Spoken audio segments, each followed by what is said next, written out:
Long ago in the vast Persian Empire, there was a king named Xerxes, who ruled over 127 provinces from India to Ethiopia. In his palace in Susa, he threw a grand feast that lasted for days, showing off his wealth and power. On the final day of the feast, when Xerxes was in high spirits, he commanded that Queen Vashti come before him, wearing her royal crown, to show her beauty to all the nobles and guests. But Vashti refused. The king's pride turned to fury, and on the advice of his counselors, Vashti was removed as queen. Soon the king's anger faded, but he missed having a queen. His advisors suggested gathering all the most beautiful young women in the empire, so Xerxes could choose a new queen. Among those taken was a young Jewish girl named Esther. She was an orphan, raised by her older cousin Mordecai. Esther was beautiful, kind, and wise. Esther was taken to the palace with many other young women. For a year, they were given special treatments and fine clothes to prepare for their night with the king.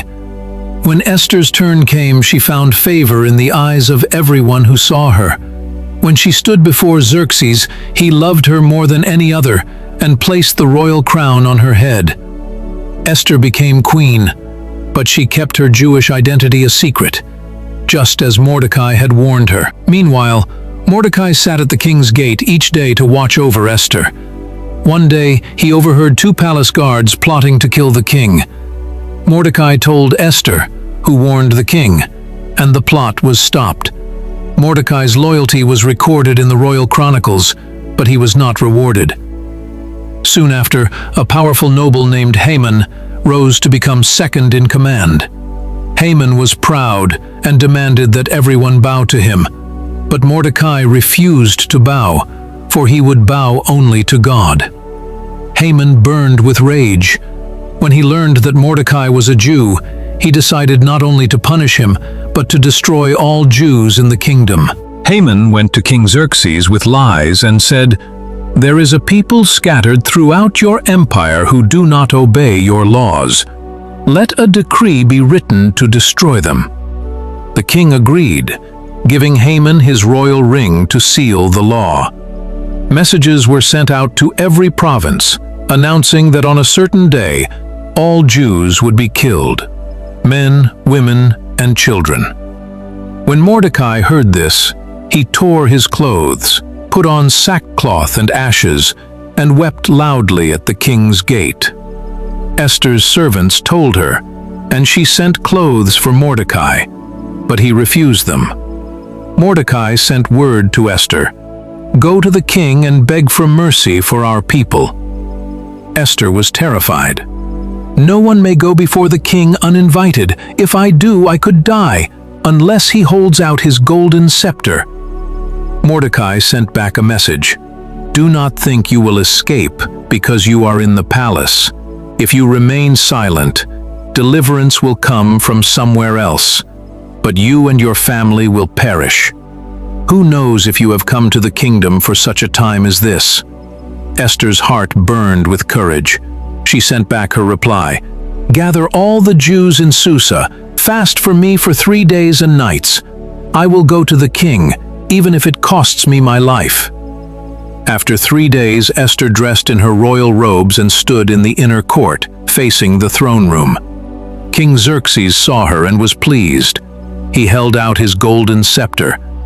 Esther approached and touched it. The king asked, "What is your request, my queen? Even up to half the kingdom it will be given to you." Esther said, "If it pleases the king, let the king and Haman come to a banquet I have prepared." At the banquet, the king asked again, "What is your request?"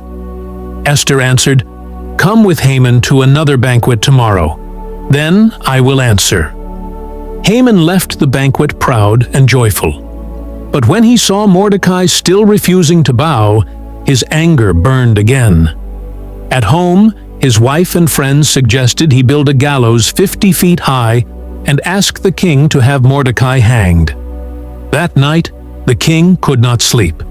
He ordered the royal chronicles to be read. they found the record of Mordecai saving the king's life. Xerxes asked, "What honor was given to Mordecai?" The answer? Nothing. Just then, Haman entered to ask for Mordecai's death. The king asked him first, "What should be done for the man the king delights to honor?" Thinking the king meant him, Haman answered, "Dress him in royal robes, place him on the king's horse, and have a noble lead him through the city, shouting praise." "Do it at once for Mordecai the Jew," said Xerxes. Haman obeyed, humiliated, leading Mordecai through the city. At the second banquet, the king asked again, "What is your request?"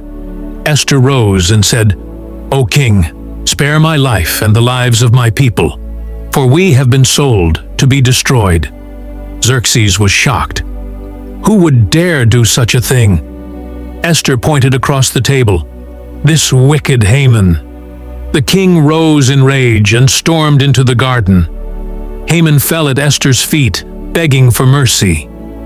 When the king returned and saw Haman fallen on Esther's couch, his anger blazed. Haman was seized and hanged on the very gallows he had built for Mordecai. The king gave Haman's estate to Esther and raised Mordecai to Haman's position. A new decree was written, allowing the Jews to defend themselves. On the day their enemies came against them, the Jews fought back and triumphed. Mourning turned into joy, fasting into feasting. The courage of one young queen saved an entire nation. And every year, the Jewish people remember Esther's bravery with the Feast of Purim, a celebration that light can overcome darkness when faith and courage stand strong.